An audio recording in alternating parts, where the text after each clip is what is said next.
कक्षा 8वीं गणित की वार्षिक परीक्षा 2024-25 के लिए आज के इस वीडियो में हम 10 महत्वपूर्ण सवालों को हल करेंगे जो आपकी परीक्षा में 1 अंक या फिर 2 अंक के रूप में आपसे पूछे जा सकते हैं। तो आज के इस वीडियो को पूरा अंत तक देखिए। वीडियो पसंद आए तो लाइक करें, शेयर करें और चैनल पर नए हो तो चैनल को सब्सक्राइब अवश्य कर लीजिए ताकि इस प्रकार के नए वीडियो और भी आएंगे वो आपको मिल सके। तो चलिए प्रश्न संख्या 1 की ओर बढ़ते हैं। आज का पहला प्रश्न आपके सामने आ चुका है। चतुर्भुज के चारों अंतः कोणों का योग कितना होता है? चतुर्भुज के चारों अंतः कोणों का योग आपसे पूछा जा रहा है, कितना होता है? 180 डिग्री होता है, 360 डिग्री, 540 डिग्री या फिर 720 डिग्री। तो साथियों बहुत ही सिंपल प्रश्न है। चतुर्भुज के चारों अंतः कोणों का योग जो होता है वो 360 डिग्री होता है। बी विकल्प हमारे इस पहले सवाल का राइट आंसर हो जाएगा। ठीक है, आगे बढ़ेंगे सवाल नंबर 2 की ओर। सवाल नंबर 2 देखिए, पूछा गया है सबसे छोटी पूर्ण संख्या कौन सी है? बहुत ही इंपॉर्टेंट प्रश्न है। सबसे छोटी अगर आपसे पूर्ण संख्या पूछी जाए तो आपको जीरो बताना है। सबसे छोटी पूर्ण संख्या कौन सी हो जाएगी? जीरो हो जाएगी। तो इस सवाल का राइट आंसर ऑप्शन ए रहेगा। अगर पूछा जाए सबसे छोटी प्राकृत संख्या कौन सी है, क्या प्रश्न है? सबसे छोटी प्राकृत संख्या अगर पूछी जाए तो आपको क्या बताना है? सबसे छोटी प्राकृत संख्या 1 होती है। सबसे छोटी प्राकृत संख्या क्या बताना है? 1 होती है। अगर पूछा जाए सबसे छोटी अभाज्य संख्या कौन सी है? सबसे छोटी अभाज्य संख्या कौन सी है? तो आपको याद रखना है सबसे छोटी अभाज्य संख्या 2 होती है। अगर पूछा जाए सबसे छोटी भाज्य संख्या कौन सी है, तो सबसे छोटी भाज्य संख्या क्या रहेगी? 4 रहेगी। तो एक प्रश्न में आपके 4 प्रश्न कंप्लीट हो गए। तो इस प्रकार से ये चारों चीजें आपको एग्जाम की दृष्टि से महत्वपूर्ण है, आपको याद रखना है। आगे बढ़ेंगे सवाल नंबर 3 की ओर। सवाल नंबर 3 देखिए, सवाल नंबर 3 में दे रखा है समीकरण के कितने पक्ष होते हैं? तो जैसे मान लीजिए मैंने एक समीकरण लिखा 2x + 5 = 7। तो यहाँ पर देखिए बराबर के इधर वाला जो पक्ष होता है इसको हिंदी में कहा जाता है बायां पक्ष। हिंदी में कहा जाता है बायां पक्ष और अंग्रेजी में कहा जाता है इस वाले पक्ष को LHS। और बराबर के उधर जो भी लिखा रहता है उसको हिंदी में कहते हैं दायां पक्ष और अंग्रेजी में इसको कहा जाता है RHS। ठीक है, तो इस प्रकार से किसी भी समीकरण में कितने पक्ष होते हैं? 2 पक्ष होते हैं। तो आपका इस प्रश्न का राइट आंसर क्या हो जाएगा? बी विकल्प हो जाएगा। आगे बढ़ते हैं सवाल नंबर 4 की ओर। सवाल नंबर 4 देखिए, निम्न समीकरण को हल कीजिए और अपने उत्तर की जांच कीजिए। जब सवाल में आपको बोला जाए कि उत्तर की जांच करना है तो आपको जांच करना पड़ेगी। सबसे पहले समीकरण जो लिखा है उसको लिख लेंगे 3x बराबर है 2x प्लस में 18। अगला काम क्या होगा हमारा? x से x वाले पदों को एक तरफ, संख्या को एक तरफ कर देंगे। यहाँ पर 3x है, यहाँ पर रहेगा। बराबर की इधर प्लस का 2x है, इसको इधर लाएंगे तो प्लस का है इधर आएगा, माइनस का 2x हो जाएगा और बराबर के इधर प्लस का 18 ऐसा कैसा ही रह जाएगा। अब यहाँ देखिए प्लस के 3x में से माइनस का 2x घट जाएगा क्योंकि बड़ी संख्या प्लस की है। तो 3x में से 2x घटा तो 1x बचेगा। यहाँ पर कितना हो जाएगा? x बराबर 18, अर्थात यहाँ से x का मान कितना आ गया है? 18 आ गया है। अब अपने को इस 18 जो x का मान है इसकी सहायता से अपने उत्तर की क्या करना है? जांच करना है। तो सबसे पहले हमको हेडिंग डालना है जांच। समीकरण लिख देंगे 3x बराबर है 2x प्लस में 18। अब जहां जहां भी इस समीकरण में x आया है वहां पर कितना रखना है? 18 रखना है। तो यहाँ पर 3x तो 3 गुणित 18 बराबर 2x तो 2 गुणित 18 और प्लस में कितना आ जाएगा? 18 आ जाएगा। एक गलती यहाँ पर आपसे ये हो सकती है, अगर ध्यान नहीं रखेंगे तो पहले आपको जोड़ना नहीं है क्योंकि बोर्ड मास के नियम में पहले गुणा होता है। तो यहाँ पर 18 का 3 से गुणा करेंगे, 18 तिया 54 होता है। बराबर सबसे पहले गुणा होगा, 18 का 2 से गुणा होगा तो 18 दूना 36 प्लस में 18 ऐसा कैसे आ जाएगा? यहाँ पर ये 54 बराबर 36 में यदि हम 18 जोड़ेंगे तो 8 और 6 14 का 4, हासिल आया 1, 3 और 1 4 और 1 हासिल का 5। तो यहाँ पर देखिए दोनों पक्ष आपके बराबर हो गए। तो यहाँ पर हम लिखेंगे LHS और RHS दोनों क्या है? बराबर है। नीचे लिखेंगे जो कि क्या है, सत्य है, अर्थात x का जो मान है उसको हमने समीकरण पर रखा तो दोनों पक्ष हमारे बराबर आ गए, अर्थात हमारे उत्तर की जांच क्या है, सही है। तो इस प्रकार से आपको परीक्षा में लिख देना है, आपको इसी प्रकार से एग्जाम में लिखना रहेगा। ठीक है, चलिए आगे बढ़ते हैं सवाल नंबर 5 की ओर। सवाल नंबर 5 देखिए, करने की कोशिश करिएगा। दिए हुए पदों में सार्वगुणनखंड ज्ञात कीजिए। यहाँ पर हमें जो पद दे रखे हैं इसमें सार्वगुणनखंड ज्ञात करना है। सार्वगुणनखंड मतलब जो दोनों में कॉमन हो। सबसे पहले हमें यहाँ पर दे रखा है 12x और अगली संख्या है 36। तो सबसे पहले हम अगर 12x के गुणनखंड करेंगे तो 12 के गुणनखंड क्या क्या हो जाएंगे, तो 2 गुणित 2 कितना हो जाएगा, 4।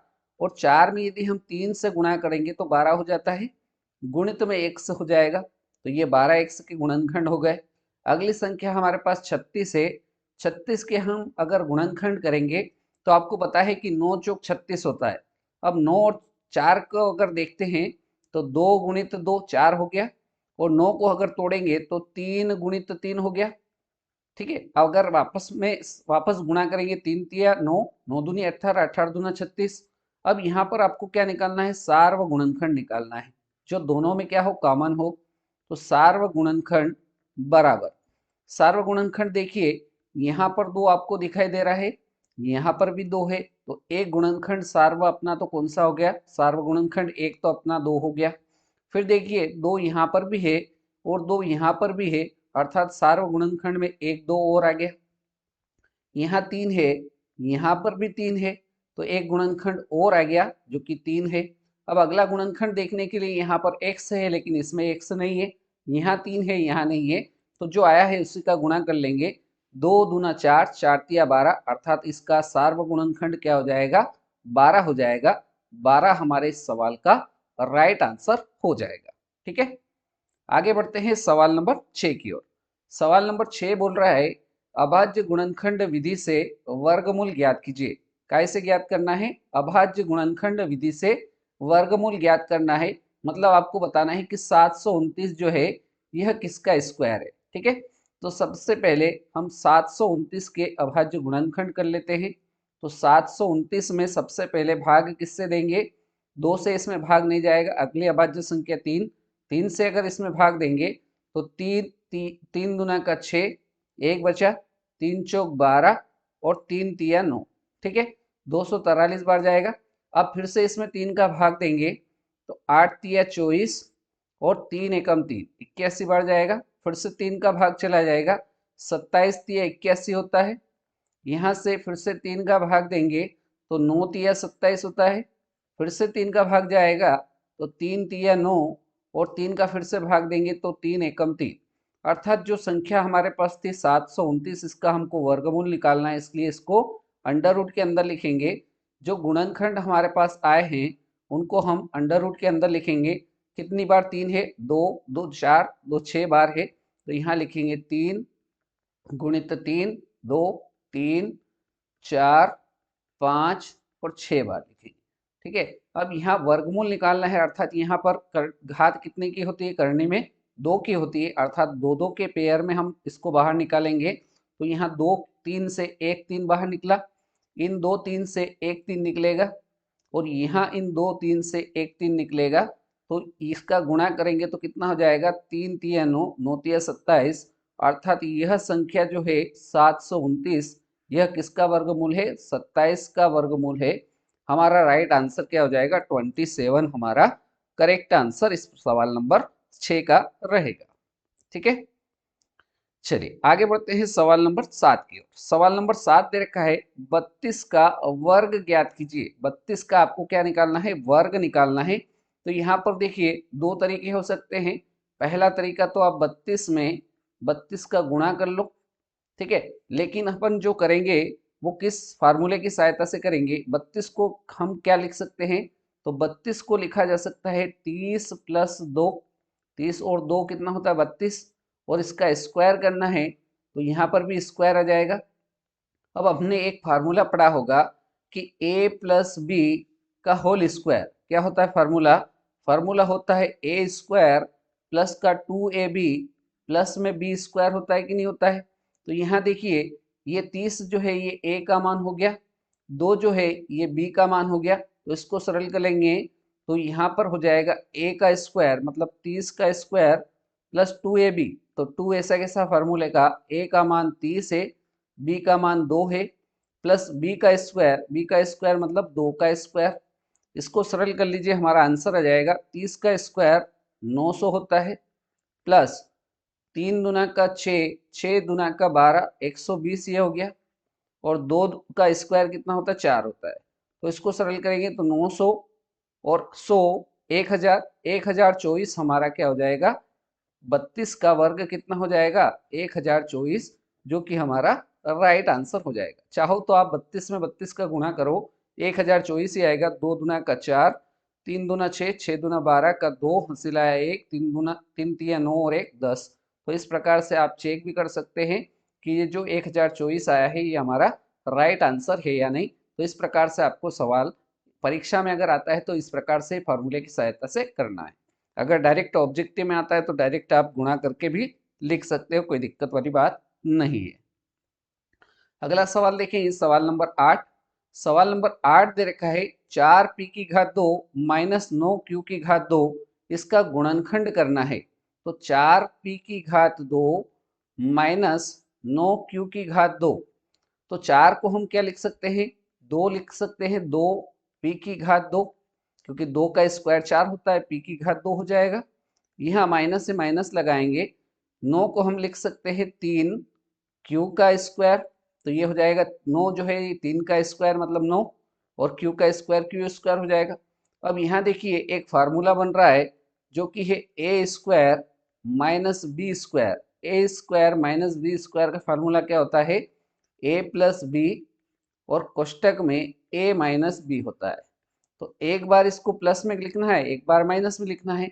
तो यहाँ पर देखेंगे a का मान कितना है 2p है, तो 2p प्लस 3q, एक बार प्लस में लिखा, एक बार माइनस में लिखना है 2p माइनस 3q। तो यही हमारे इस सवाल का क्या हो जाएगा, आंसर हो जाएगा। यही दो इसके क्या हो जाएंगे, गुणनखंड हो जाएंगे। तो इस प्रकार से आपको इस फार्मूले की सहायता से इस सवाल को हल कर लेंगे। आया समझ में। चलिए अगला सवाल देखें, ये सवाल नंबर 9। सवाल नंबर 9 देखिए, समझने की कोशिश करिएगा। किसी सम बहुभुज में कम से कम कितने अंश का अंतःकोण संभव है। यहाँ पर क्या बोला है, सम बहुभुज। सम बहुभुज और किसकी बात हो रही है यहाँ पर, किसी सम बहुभुज में कितने कम से कम कितने अंश का अंतःकोण संभव है। तो यहाँ पर हम एक आकृति बना रहे हैं त्रिभुज की, जिसके अंदर सारी भुजाएं कैसी है, समान है। सम बहुभुज बोला है।